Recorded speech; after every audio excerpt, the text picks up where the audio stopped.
Hey everyone, Rich Bennett here. I'm excited to tell you about something we're doing for National Recovery Month. Here at Conversations with Rich Bennett, we're holding a special event called the Podathon for Recovery, 12 Days of Hope. For 12 consecutive days, we'll release a new episode dedicated to powerful conversations about addiction, recovery, and hope. And we're doing this to raise vital funds for an incredible nonprofit, Rage Against Addiction. They are on the front lines providing sober living homes, recovery coaching, and essential support to families. We believe recovery is a journey worth celebrating, and your support can make a tangible difference. Every donation, no matter the size, goes directly to them, helping to save lives and provide a second chance. So please join our mission. You can start donating right now. Simply go to conversationswithrichbennett.com and you'll see the donation thing right there so you can donate and help these women in recovery. Welcome to a special episode of Conversations with Rich Bennett. This is a part of our Podathon for Recovery, 12 Days of Hope, our mission to raise money for Rage Against Addiction. My co-host Wendy Beck and I will be sharing powerful stories of addiction, recovery, and resilience to help break the stigma and show that hope is always possible. Your support helps Rage Against Addiction provide life-changing resources, and you can donate right now by visiting our GoFundMe link in the show notes. We are so grateful you've joined us on this important journey. Now let's get into today's conversation. All right, so another special episode. I am joined by, of course, my lovely co-host, Wendy, and we have somebody even lovelier with us today. Somebody's been on, this is your fourth or fifth time? Oh, gosh, I don't know. I think it might be your... Lose track. Yeah, I know. I lose track, too. Let's see. Lydia's been on twice. No, Lydia's been on once. You've been on... This is your fourth time, I think. Okay. We have Rachel. Hi. Hi, Rachel. So in honor of National Recovery Month, we've been bringing people on to talk about their recovery stories, and we wanted to do a little recap about Rage Against Addiction, since this is what we're calling a Podathon, and we're throwing it out there this year so everyone can understand the beauty of recovery and what the other organizations like Rage and treatment centers are doing to make that happen for everyone. So first of all, I just want to say that Rage Against Addiction is a nonprofit organization, and we provide awareness and support to anyone that struggles from drug and or alcohol abuse, including the families. Our main programs are sober living for women, and we have 3 houses in the Harford County, Maryland area. We just don't house women from Harford County. We have housed women from all over the country. Yeah. And Rachel's our program director. And Rich, by the way, is what I do? He is on our board of directors. Oh. So we want to when she said that, I thought I was in trouble for a minute. Well, No. you are always in trouble. That's right. No, he has been very gracious in allowing us to tell our story and being part of his podcast so we can get the news out about recovery and all of the things that we're doing in the area and beyond. Well, I was going to say, because you guys are making a huge difference beyond. And I think I told you about the guy from Canada. I don't know. I don't think so. It was actually, I believe it was your story, Rachel. Somebody from Canada heard your story the first time you were on and reached out to me, and his daughter was in addiction. He didn't know what to do. And he heard your story and was able to get her in recovery. Oh, wow. And I stay in contact with him, and she's still doing good. Wow. That's awesome. You know, but yeah, so it's not just for here. I mean, anywhere. You just never know who you're going to reach. Exactly. Right. Mm-hmm. And exactly. the origin of the organization, we were founded in 2014. Just me, a mom that was confused, didn't know what was happening with my daughter, and I just kept coming to roadblocks. And anything that was available to her at that time, now remember, this was 10 plus years ago, and recovery has come a long way. There just wasn't the resources that we have now. So one of the first things that she had on her journey was, of course, treatment, but then she went to sober living, and I just, my jaw dropped when I went there, and I was like, this just cannot be how we're going to help her. And so one of the first things on our list of things to do was to open a sober living house. And Rachel joined me very quickly in her early recovery. And she's now the program director. And she, is amazing in her leadership and mentorship for hundreds and hundreds of women that have come through our door.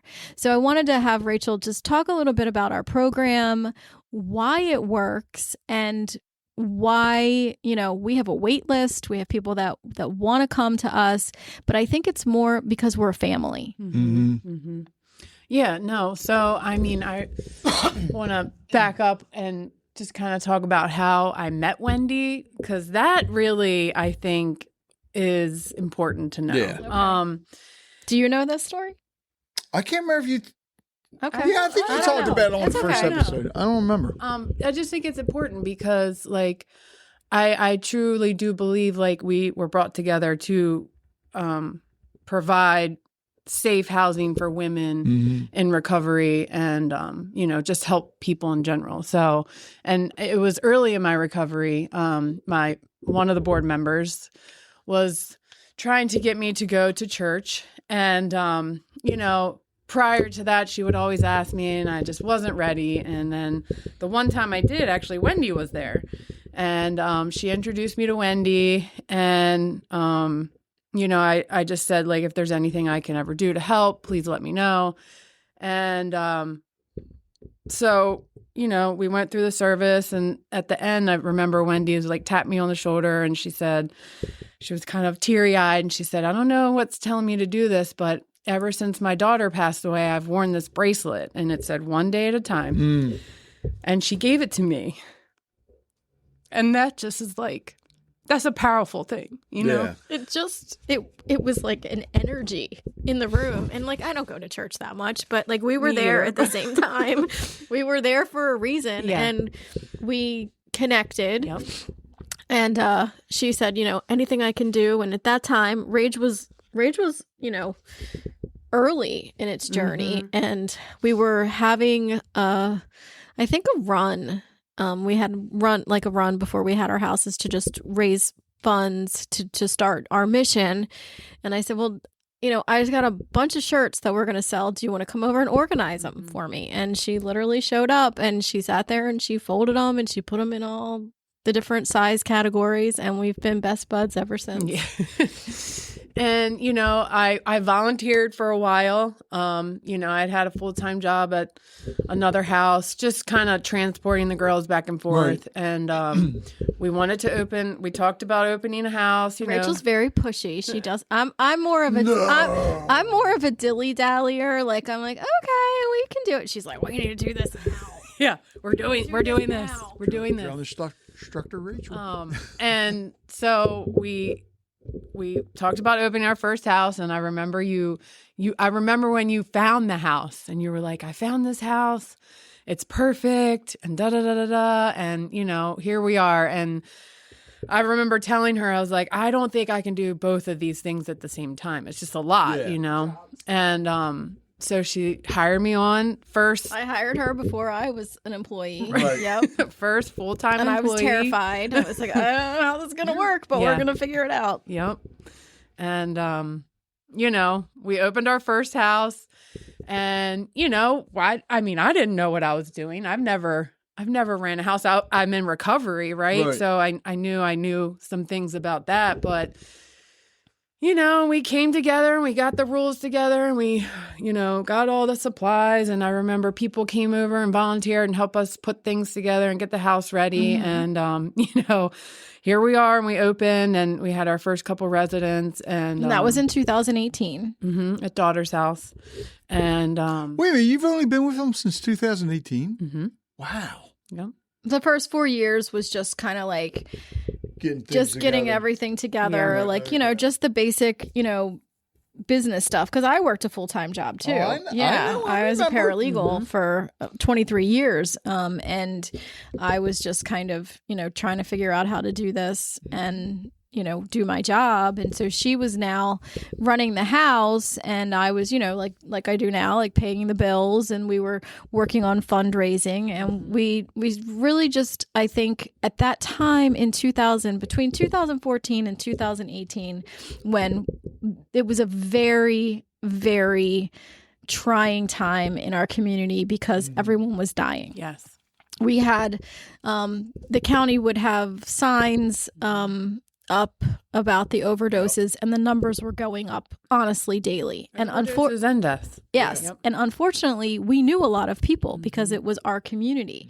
So we didn't have any trouble getting people into the houses. We were full. I mean, we've consistently been full since 2018, even through COVID.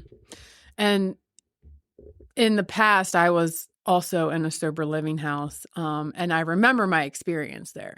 Right. And it helped me, but it also wasn't like the best experience. The house wasn't really ran to my, from my opinion, like properly. Yeah. And so when, we started this, it was just like, I want to run this house, I want to have a good house. Like I want these people to feel good. I want them to feel welcome. I want them to feel loved, because like when we come in, we're so broken, we don't even know what is right You from want left. them to come in and make them feel at home. Yes. Yep. And our houses are like homes, Yeah. We took things from our own families and we furnished it. Yeah. We didn't have the money to go buy new stuff. We like literally were decorating with our own stuff. Yep. And so people would come in and they were like, wow, this is just so different. It was clean, they're, decorated, and it just felt like women need to feel like their home is their sanctuary. Yeah. I mean, I believe that. And that's what we were trying to create. You did. Yes. It probably would be close to the cleanest home around, because Yes. they clean every day, they clean something every day.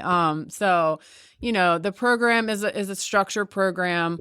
And, they come from all over. They come from treatment. They come from crisis centers, hospitals, the streets, depending on Jail. the situation, jail, Yeah. all walks, Drug court. all walks of life.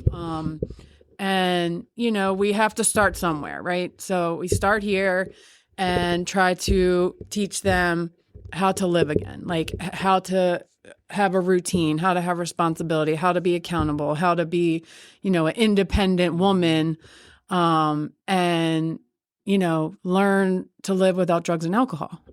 So, they come in, they're on a 30-day blackout, but what that means exactly is like, they're not just sitting there for 30 days doing nothing. Right. Like their 30 days is open to them finding jobs, going on interviews, setting up appointments. Like I know for myself, like I didn't see a doctor for a couple years. I just didn't care about a lot of things Right. when I was using. So like we encourage them to set up appointments, get their mental health back in order if they need to see a therapist or a psychiatrist. So it's then setting up like, kind of learning How to take care of themselves. Here it is. What are my next steps? And everyone kind of dreads the 30-day blackout, but it's really to like kind of sit back and like sit with yourself a little bit, just kind of reflect, like, where have I been Find out who you are. this past 5 years Yeah. or 10 years or whatever, So, and then, part of the program is getting acclimated with the community, the recovery community. So we promote 12-step fellowship, and they have to obtain a sponsor, obtain a home group, which is something that's through the 12-step fellowship. It's a meeting that you go to once a week that that you're going to be there and that you can like get a job in, like a simple job.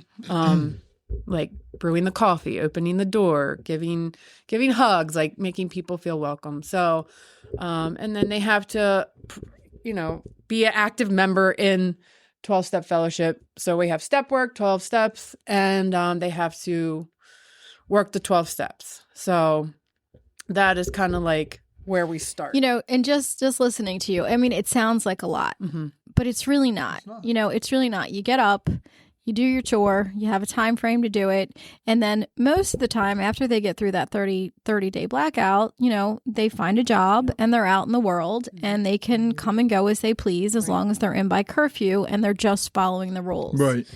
Yep. But they're also seeing that they can do stuff on their own as well. It's helping with their mental health as well.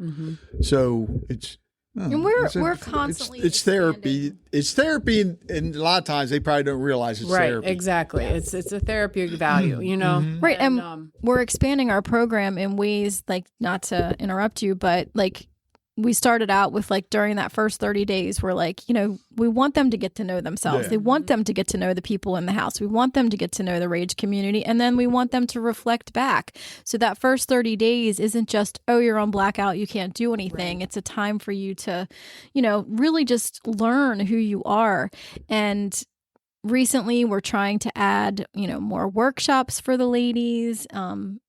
They do yoga and help me out. What have we been doing lately? We've been doing a lot of stuff. Yoga, financial workshops, meditation. They had a sound bath, and they actually got who to did like that, Emily. Yeah. Emily. Goat yoga. Yep, goat I yoga. want to do that. I'm sorry. I was And watching it's some funny the other because day. I some saw of them that. are begrudgingly going through it, like they don't think this isn't their thing, but they all love it when they come out on the other side of it. It's just budgeting. We do budgeting classes. We're having an occupational person come in, talk about resumes and practice interviews type of thing. Yeah, so we're really with the recent award of a grant that we got in the county, we have decided to expand our program. And in that program, we're adding the 8 dimensions of wellness. And so they will, learn a little bit about that throughout the year that they're there. We also have tried to, kind of put an end date where our ladies don't have to leave at a certain time, but we're trying to like put a year to 18 months because that seems about when they're ready to fly the coop. Yep. So what other kind of programs you want to get in there? Well, I mean, the 8 dimensions are, emotional, physical, spiritual, occupational, environmental, like anything. Like there's, I probably can't say them all right off the top of my head, but that was new. close. It's new. Yeah, we're working through that, and so every month they'll have a workshop that'll pertain to one of those dimensions, and then we are doing a little bit more tracking so we can kind of like get their feedback. We want to know how they feel about this, and they don't always want to do it, but they are very appreciative once they do. So and throughout their time there, they find a job, right? They start working. They start realizing like, oh, well, here, this is kind of like reality. This is life, like I don't keep them in a bubble, Right. They kind of like, I allow them to either fall on their own, right? Which we do time to time. So I give them that like time to either stand up on their own 2 feet or fall, and it shows. I mean, you could have a person come in and change their life dramatically from the jump. We've been interviewing. Right. So, and then you have people that come in that aren't so, driven to stay clean or change or anything, above that matter. So it's an ebb and flow. But it's interesting because we were talking about this the other day, 2 days ago, 1 day ago, whatever. And, because we have a good reputation within our community, people tend to want to come to our houses. So we have a wait list. So it's not just anybody can come at any time. And then when we have women that are there and they're not ready and they leave, they're calling her back and saying, I should not have left. Yeah, I should not have left. I was going to ask you that how many have actually come back. A lot. Yeah. Yeah. Well, and I don't want to say a lot, but I mean, a good bit, that either they relapse or they're in a difficult situation, and we've welcomed people back, and, we're we're here to help people. We're here to, you know, try to teach them different ways of living, you know, get their mental health in order. Like there's just so many walks in addiction. Yeah. I mean, we really can't say where it comes from what, but you know, it's very eye-opening, and it really does. Like I always tell Wendy, I feel like I don't have a job. I feel like this, like it doesn't feel like I need to find something more for her to do. I feel like it's not like your typical 9 to 5, you know, like it's all over. It could be 24 hours a day. It really just depends. You know what I mean? Yeah, she'll call me and she'll be like, last night I had to go over and have a house meeting, and I'll be like, you should have told me. She's like, it just happened. Yeah. And so so the dedication is definitely there, and that's one of the reasons that we wanted to have like this kind of podcast, is so people could understand addiction coming from the inside, coming from, you know, the belly of the beast. You know, these are human beings. These are women that have children and families, and that are broken, and that they're lost, and they're so easily tossed aside. And we just, you know, when you have a safe place, and this is something that we have really kind of made our mantra in the past couple years, that healing begins with safe housing. You have to get to a place where you feel safe before you can start healing. We've had a lot of people on that have gone through the house, but you don't have to use any names. Can you share a feel good story of someone you know that has come through? Yes. Helped? Yes. There's a lot. There is. I know. That's the one that really sticks out to me is you know, a board member of ours. Okay. Really. Okay. You know, she came in. She's from the area. Third resident. She was. Yep. She was our third resident. And she was there for maybe a month or so, and her brother passed away from an overdose. oh shit. And she managed to stay clean throughout that, you know. Right. Both of her brothers passed away from addiction. Damn. And you know, I think she's one of 4. And you know, she survived. She survived that, you know. And she was in our house, and she became house manager. And she moved out on her own. She had a son, and she didn't have custody of the son at that time. And she fought very hard to get full custody back. And she started working in treatment. She had worked at a few treatment centers, but maybe like 1 or 2. And then she went to school. Graduated. And she graduated. And college, not just yeah. Oh wow. Yeah. And she's on our board, and she's still thriving to this day. I mean, Awesome. you know, there's lots of stories, but Yeah, I know. especially from the beginning, it's just like she's number 3, but in walking through the door, but she has been with us since then. a lot of trials since and tribulations. 2018. You know? And we do have a very strong alumni. And you can kind of explain a little bit what the alumni does for the so women. it's women that have been through our program that are still clean and sober today. Right. And every month we have an alumni meeting where an alumni comes in and shares their story with all the girls at the house. And I think that's really cool to do, just to see that, like, hey, you know, I was here, you know, and I made it through, and then so can you. And then just get connected more in the community. But, you know, they do show up and they volunteer for our fundraisers. They come and give some of the girls rides here and there. So they're a crucial part of the program. You know, it just goes to show that, like, it's possible if you set your mind to it. And, you know, something you mentioned fundraisers, and something that a lot of the listeners may not realize. Raising funds is hard. It's so hard. Yeah. Very hard. So, which is one of the reasons we're doing the Podathon. But there's also the monthly donation.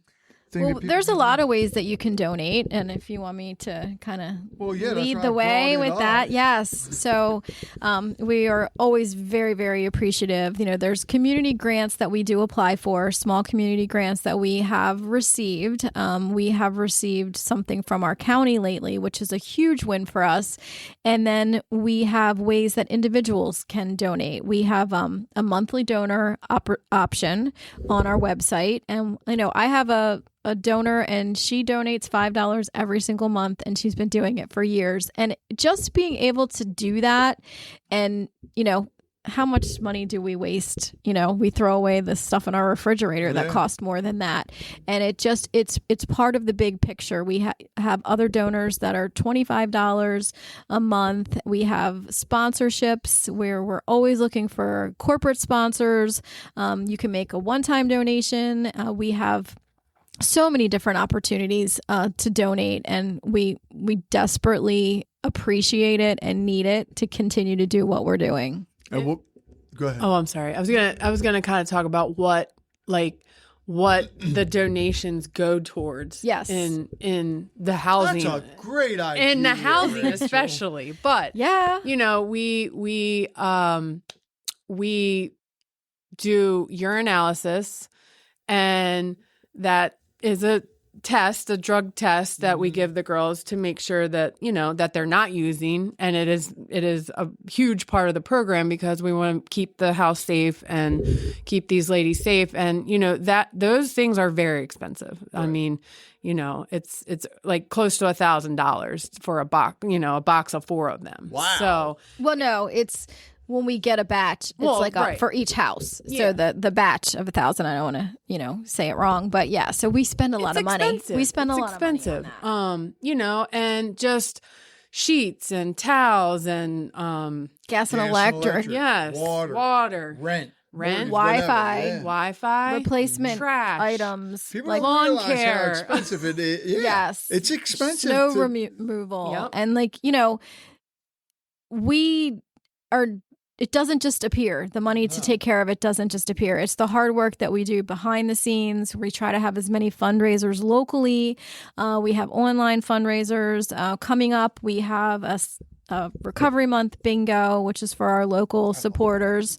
We have an online Pampered Chef where Pampered Chef will donate double donations in August in honor of Overdose Awareness Month. We do a Christmas Kids fundraiser, which is a local restaurant fundraiser where that's another program where it's another arm to our Daughter's House program where we like to provide something that the children of the ladies in our houses and people in our community that we've helped, something that they want, need, wear, and read at Christmas time. So that's a big deal. And, you know, the list just goes on and on and on, but it's so rewarding, and we can't do it without the support of the community at all. No, that's so. Those of you listening, go to RageAgainstAddiction.org and make sure you donate. Volunteer your time too, because you're always looking for volunteers for the memory walk and run, right? We have an annual memory walk, recovery run. 10th year this year. It's a big one. So anybody that, you know, knows Jelly Roll, Rachel wants him to speak at the event.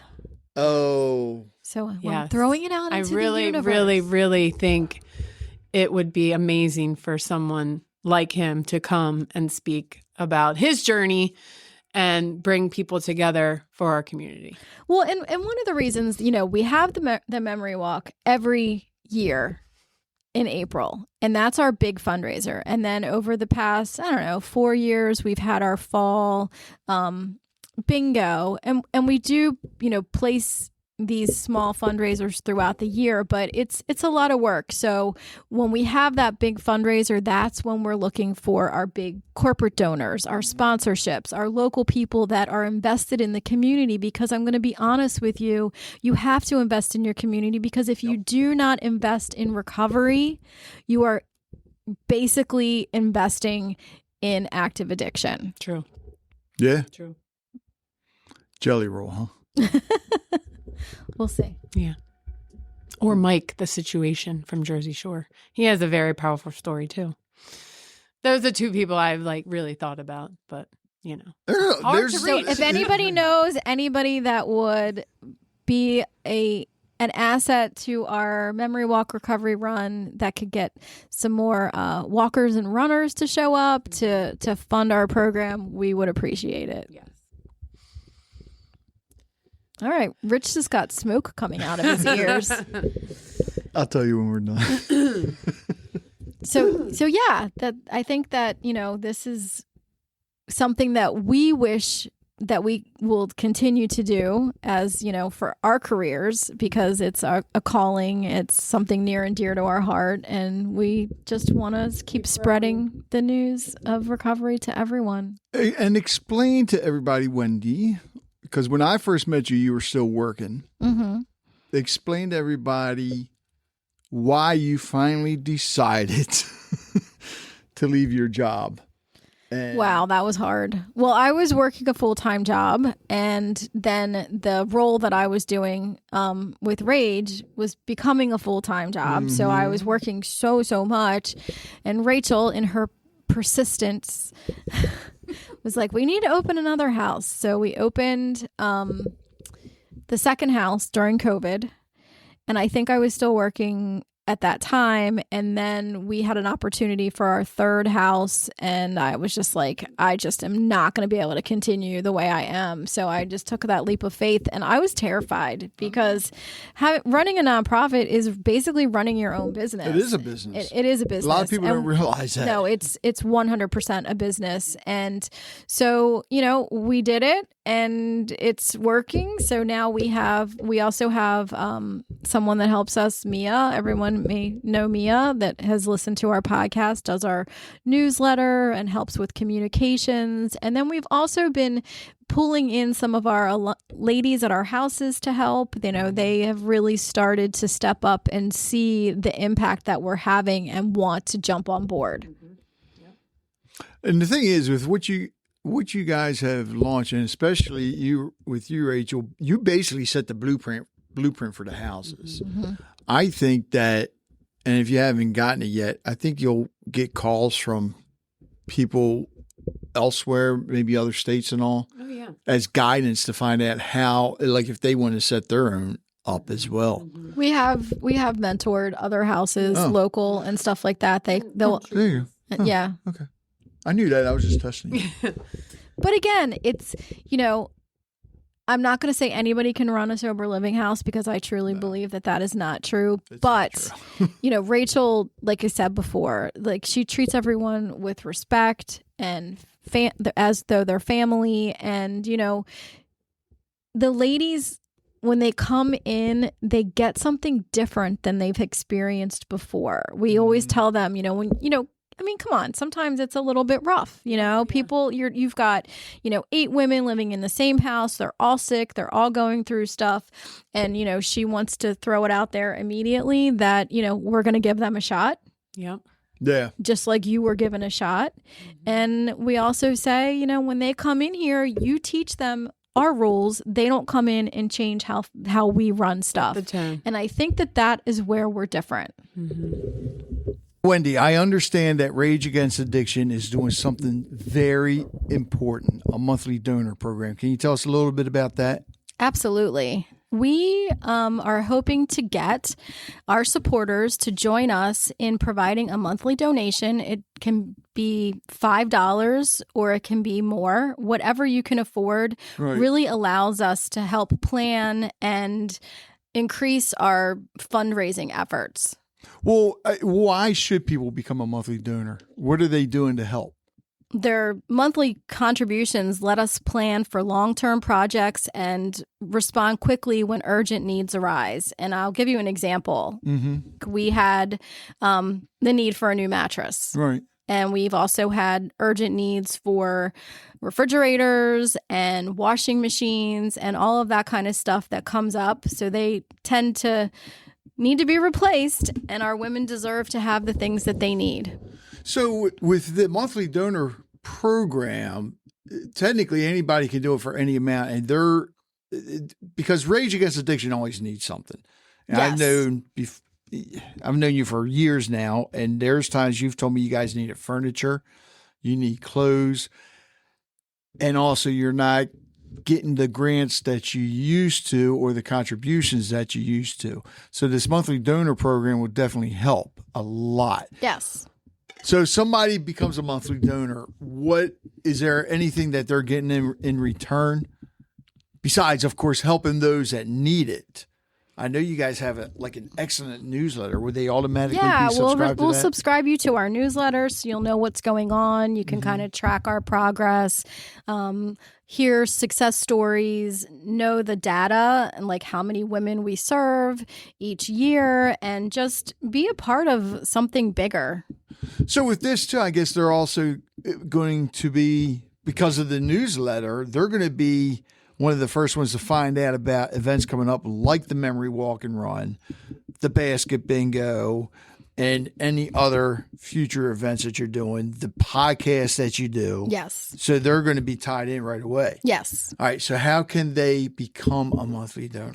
You can go to our website, and that is rageagainstaddiction.org, and go to our donate button. And on there, you will have the option to become a monthly donor, and you can put in any amount that you want. Your commitment, big or small, empowers our mission and changes lives every single day. Visit us at rageagainstaddiction.org to become a reoccurring donor and join us in making a lasting impact.